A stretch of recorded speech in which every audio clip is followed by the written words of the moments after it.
was my birthday just a couple weeks ago, and my dear mother-in-law gave me a pregnancy massage voucher. I must say, throughout this pregnancy, I've been feeling really good physically. I haven't had any aches and pains, still sleeping really well, exercising every day. I can still tie my shoelaces. However, it was just so nice to take some time to stop, to rest, to be pampered a little bit. Because I feel like throughout this pregnancy, it's been so quick and so rushed. We've changed our house, we've changed jobs, we need to get a new car. We've also just had to prepare like mentally to have a baby. I feel like just that last hour was so nice to stop, to have a little like slow down me time. Anyway, it is such a beautiful, gloomy, rainy day, and I was thinking, whilst we're feeling rested, connecting with the baby, let's go to a cafe and create a birth plan. Because I am currently 36 weeks pregnant, which means I could go into labor next week and I wouldn't be premature. That's, oh my gosh, the thought of having like a baby with me next week. Whoa, that's a lot. Okay, let's just skip past that. Let's create a birth plan and figure out how we want to have this baby. All right, let's go.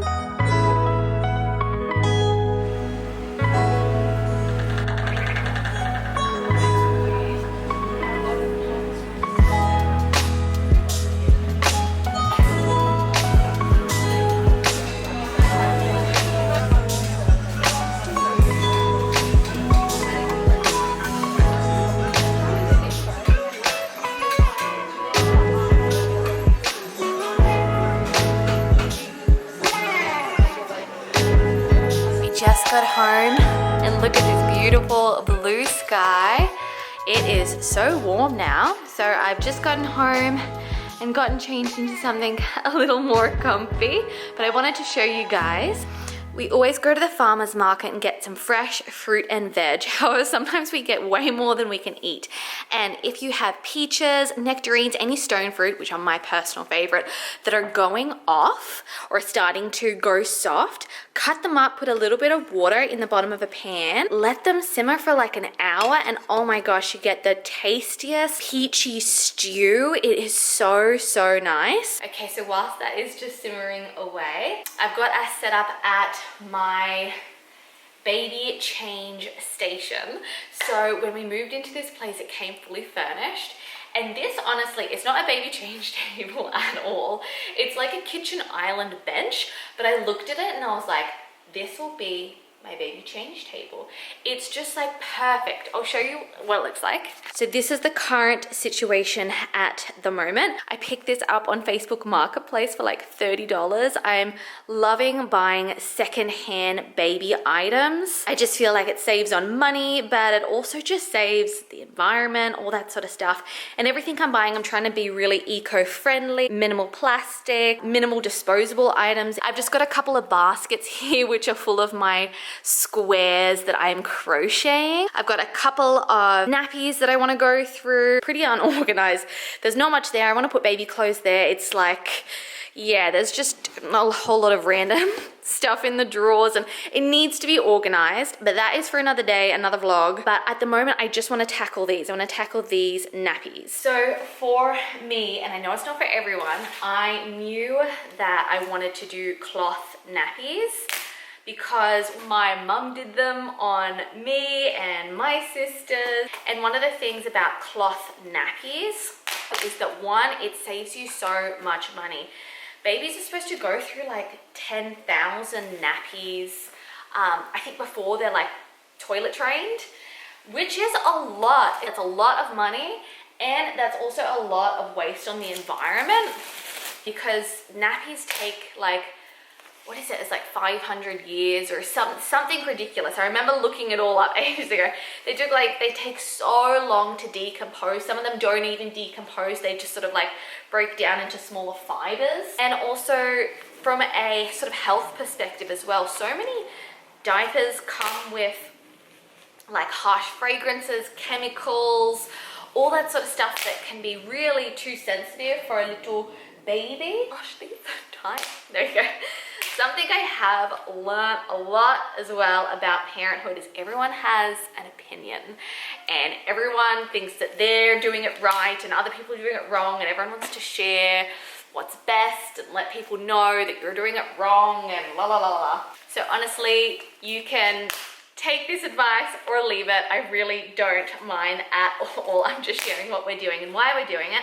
And also just hopefully this can just educate someone that doesn't know about cloth nappies and inspire someone else. You can do it.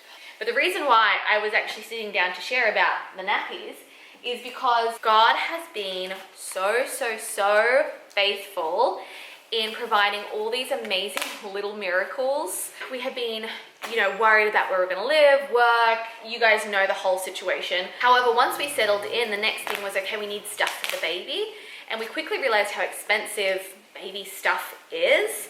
And we were just really prayerful, and you guys would not believe how many miracles that have come along our way, from getting a pram, getting a car seat, getting these nappies. Like, I seriously need to just sit down and go one by one through all the amazing miracles that have happened, just to encourage and inspire and build your faith. Because it's like, okay, so with these nappies, whilst they do work out to be cheaper in the long run, one nappy can cost like 20 bucks, which is a lot when you go through about 10 a day and you got to factor in cleaning and drying. So you sort of want between 20 to 30 nappies. So that's like $300 or so.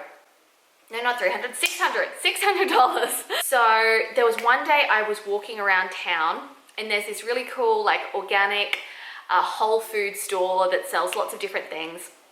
And I just felt really prompted to go in. I didn't have anything I wanted or needed to buy. And I had been in there just a few days earlier to actually pick up something. So there was no reason for me to come back into the store. But as I walked in, I noticed that there was a basket right next to the counter. And it was full of these nappies. And I looked inside and I was like, they weren't here just a couple days ago. And I said, are you selling these nappies? And he's like, yeah, it was a business of mine that I used to have, but I've finished it up now, and I've just got a couple nappies left over, so I'm just sort of selling them just at a really cheap price. And I was like, cheap price? Tell me more. How much are you selling them for? And he's like, oh, I'm just selling them for $5. And it's like, which is a good price because I used to sell them for 20. So good. So he was selling them for $5. I picked up 30, and he had just about 30 nappies there, which worked out to be like $150. So cheap. I'm now stocked up with all the nappies that I need, and so I'm just so grateful. We're ready to go. We're ready for baby. We have nappies. I am going to take these downstairs. I'm going to wash them, hang them out, and then I will update you on my birth plan.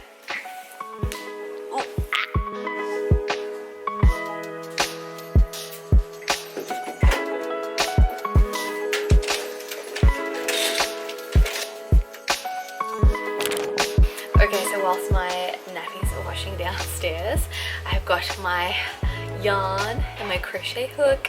I like crocheting a square once a day for the baby blanket that I'm making. It's just really therapeutic, but it's also just a really great way for me to stop and to slow down, which is something I struggle with, and think about the baby, pray over the baby, that sort of thing. But I thought now would be a great time to go over my birth plan and share it with you guys, or as they say, birth preference, because they say make a plan but let it go, because at the end of the day you really can't plan for how your baby decides to come. And how I got all of this knowledge and information was honestly reading a bunch of books, watching a lot of YouTube videos, watching a couple documentaries as well. And as I was gathering all this information, I was just creating dot points on my phone, and then I really sat down now and sort of brought it all together. Last week I had my midwife appointment, and I had it at the birthing suite, and it was so good to actually see what it's going to look like, where I'm birthing, and it looks so pretty. Now the next appointment we'll go over how I'm going to be birthing. Okay, I'm getting distracted. I need to count these. Hold on. 1, 2. Okay, so pretty much as soon as I feel like labor is starting It is my goal to ignore the contractions, to go about my day as normal, and to prioritize resting, to go back to sleep if it's nighttime, to really use the time to store up as much energy as I possibly can, because I am about to run a marathon. Then when my contractions sort of can't be ignored anymore, then we'll go to the hospital. We're going to set up the room really nice.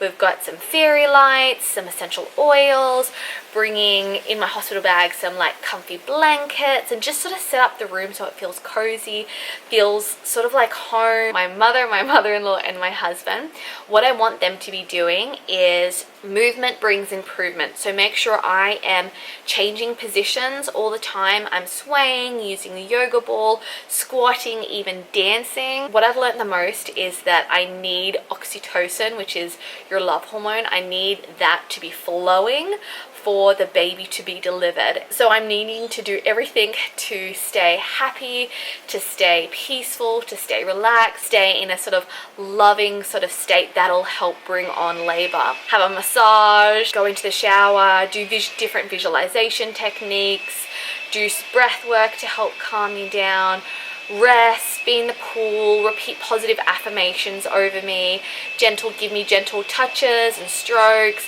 hip squeezes during contractions, make sure I'm hydrating, and make sure I am nourished. We're going to bring lots of coconut water, bring some dried fruit and things like that. I've got down that I want my team to make sure that I'm peeing as well, because full bladder can delay labor.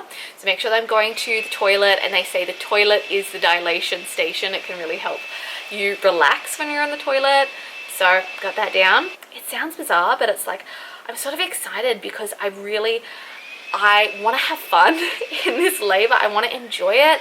I want to be really, really present. I want to really connect with my body, enjoy this amazing miracle that's happening. I've really changed my mindset, and I'm determined to like have fun. I don't know if that is naive. This is my first baby, but I'm excited for it. So my midwife checklist, my preferences during labor is I want a really hands-off labor. I want it to be gentle, unmedicated, with the priority of having a vaginal birth. I don't want an episiotomy. I do not want an IV unnecessarily put in my arm. I want to be allowed just to move freely around the room. I don't want constant fetal heart monitoring of the baby. I don't want any restrictions or cords or things like that. I really want to like move and dance around the room. Yeah. I don't want to be offered drugs, gas, vacuum forceps, and I don't want any directed pushing unless perhaps I really feel like I want that at the time. I'm really trusting my body, that my body knows how to labor, that my body will know how and when to push. Connecting with my body, connecting with the baby, and birthing this baby in the most sort of gentle, peaceful way possible. I want to have the option of birthing in the pool as well, and have the option of potentially catching the baby as it comes out and putting it on my chest. We'll see, depends what position I'm in or feels comfortable in, but I think that would just be really beautiful as well. Okay, I'm like going so slowly. I've done so far. So my checklist of what I want the midwives to do after labor is I want skin to skin straight away. So a lot of hospitals can take the baby away, do a bunch of checks and clean the baby up, as you sort of see in movies, and then they give you the baby when it's all wrapped up. I want like the exact opposite of that. I want the baby to be put onto my skin straight away.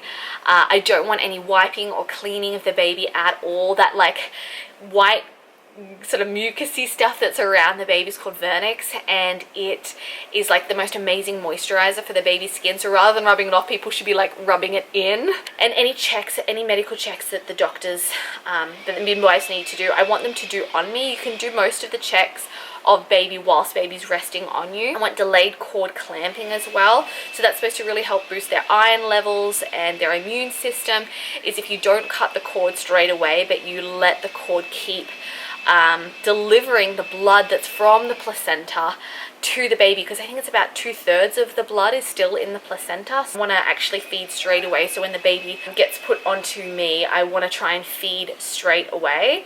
And it's such a natural instinct as well. Like, apparently your nipples go really dark so the baby can see it. Apparently your nipples produce like an odor similar to the amniotic fluid, so the baby's like attracted to that. And if you just put them on your chest, apparently they like sniff out and find your nipple and will just instinctively suck, which is just crazy, but also just like so beautiful and unique, like how we have been designed and created. It's just, yeah, it's amazing. Yeah, so I'd say that's pretty much it in short. I tried to like power through that. I hope that wasn't too exhausting, but if you have any more questions below as to why, I don't know, I've got certain preferences like that, let me know. I'm happy to expand. And this is how much I have done so far. Almost finished the blanket. I've probably got like 4 more squares to do, which I'll get out of this yarn. But I ended up going to Sydney last week for my last hello goodbye. To see friends, family. I had a little baby shower, which was so sweet. Be surrounded by some beautiful women from church and have them pray over the baby, and it was a really, really nice time. We had a nice picnic. I made some banana bread, made some cookies. It was really good. And then Mum and I went to the shops and bought some more yarn because I ran out and my blanket was too small. So I got some more yarn, and yeah, I've almost finished my baby blanket, which is just surreal, being like, this will wrap up my baby. Wow, in just a couple of weeks.